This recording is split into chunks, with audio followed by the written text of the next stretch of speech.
Good morning India. दोस्तों नमस्कार। दोस्तों हमारे चैनल की कहानियाँ आप तक रोज़ाना पहुँचती रहे, इसके लिए आप हमारे चैनल को सब्सक्राइब कर सकते हैं। इस वीडियो के पसंद आने पर आप इस वीडियो को लाइक कर सकते हैं। तो चलिए अब इस कहानी में आगे बढ़ते हैं। मैं साहिल हूँ और दिल्ली का रहने वाला हूँ। उम्र 40 साल है। मैं शादीशुदा हूँ और एक मल्टीनेशनल कंपनी में ऊंचे पद में कार्यरत हूँ। आज आपके साथ मैं अपनी ज़िंदगी की एक और सच्ची दास्तां बताने जा रहा हूँ। मैं कई बार ऑनलाइन डेटिंग साइट्स पर टाइम पास के लिए विज़िट कर लेता। एक बार मुझे आयशा नाम की एक महिला साइट पर मिली। आयशा दिल्ली की ही थी। उनकी प्रोफाइल की खास बात ये थी कि उसने अपने पति के साथ अपनी तस्वीर लगा रखी थी। मुझे उसका ये अंदाज़ बहुत पसंद आया। वो कपल काफ़ी अच्छे घर से लग रहे थे। दोनों ही देखने में अच्छे थे। मैं उनसे बात करना शुरू किया। सामान्य बातों के बाद हम दोनों ही एक दूसरे से अच्छे लगे और हमारी बात साइट के अलावा व्हाट्सएप पे भी होने लगी। उनकी शादी को 8 साल हो चुके थे, लेकिन अभी तक कोई बच्चा नहीं था। उनके पति बड़े बिजनेसमैन हैं और वो दोनों दिल्ली में अकेले रहते थे। धीरे धीरे हम दोनों बात करते करते करीब आ गए। हम दोनों एक दूसरे को प्यार करने लगे थे। उसी वक्त मुझे किसी काम से अमेरिका जाना पड़ा। मैं आयशा से वादा करके गया कि वापस आते ही उससे मिलूंगा। जब मैं अमेरिका से वापस लौटा तो आयशा ने मुझे खाने पे बुलाया। उसने अपने पति से भी मेरी बात करवाई। मैं उनके घर पहुंचा तो उन दोनों ने ही मुझे अच्छे से स्वागत किया। आयशा के पति काफ़ी मिलनसार निकले, जिनकी मैंने उम्मीद न की थी। मैं आयशा के लिए तोहफा भी ले आया था जो उसे काफ़ी पसंद थी। उसके पति के लिए मैं सन ग्लासेस लाया और उनको भी काफ़ी पसंद आई। खैर खाना वगैरह खा के हम लोगों ने अपनी बहुत बातें की और लगा ही नहीं कि हम पहली बार मिल रहे हैं। काफ़ी सारी बातें हुई। फिर मैं लौट आया। उसके पति को क्रिकेट खेलने की इतनी शौक थी कि वो रविवार के छुट्टी के दिन सुबह से शाम तक यही खेल खेलते। हमने उस दिन मिलने का प्लान बनाया और मैं संडे की तैयारी में लग गया। मैं उस संडे धमाकेदार बनाना चाहता था। शनिवार को ही मैंने अपनी सारी तैयारी पहले से कर लिया और संडे के दिन सुबह 8 बजे ही आयशा को मैसेज किया। आयशा का मैसेज आया, आ जाओ, मेरे पति घर से जा चुके हैं। आधे घंटे बाद मैं उसके घर पहुंचा और आयशा मेरे इंतज़ार में दरवाज़ा खोली। अंदर घुसते ही मैंने दरवाज़ा बंद किया। उसने कहा कि मेरे पति अभी बाहर जा चुके हैं। मैंने कहा ठीक है, कोई बात नहीं। उसके बाद हम दोनों थोड़ी एक दूसरे के साथ वक्त बिताए। फिर वहाँ से निकल गया मैं। फिर मैं आयशा के पति के पास चला गया, जहाँ पर वो क्रिकेट खेलने के लिए पहुँचे थे। वैसे तो मुझे क्रिकेट में कोई इंटरेस्ट नहीं था, लेकिन फिर भी आयशा के पति को ये ना लगे कि मैंने उनकी बातों को काटा, इसीलिए मैं उनके वहाँ पे चला गया।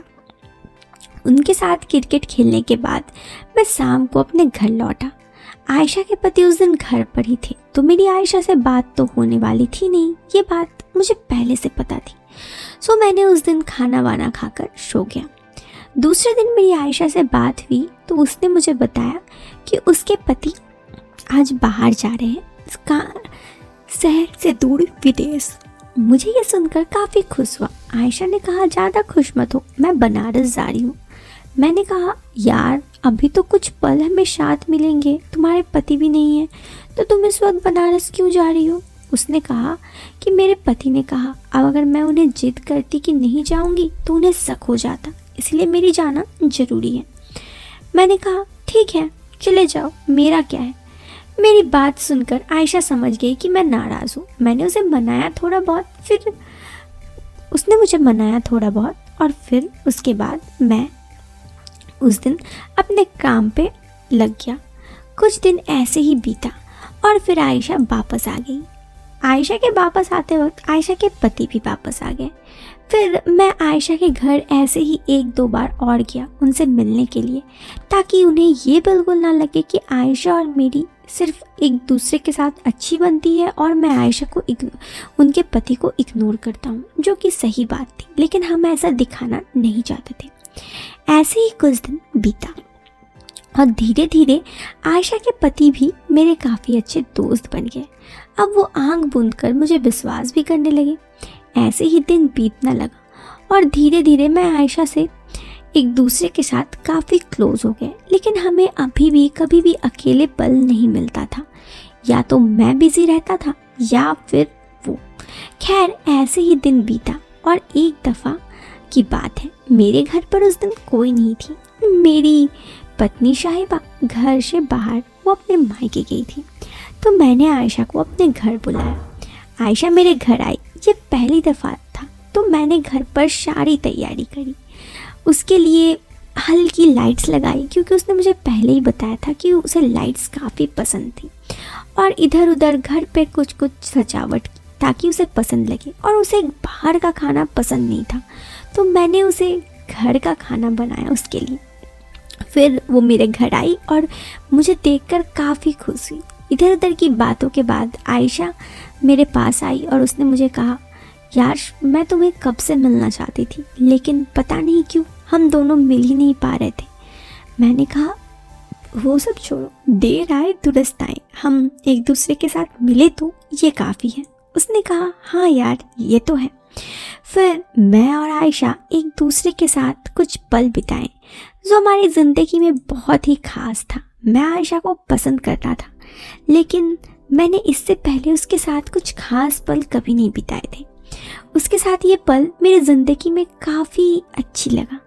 फिर वो वापस चली गई और बस उसकी यादें रह गई, लेकिन उसके बाद भी मैं उसके घर अब ज़्यादा आने जाने लगा। कई बार मैं उसके घर जाता तो उसके पति से मिलता और फिर उसके पति से को शराब पिला देता, वो शराब पीकर सो जाते और फिर हम दोनों एक दूसरे से प्यार करते। उसके पति को पता भी नहीं चलता कि आयशा मेरे साथ है। खैर ऐसे ही कुछ दिन बीता और धीरे धीरे मैं और आयशा एक दूसरे के साथ बहुत ज़्यादा प्यार करने लगे।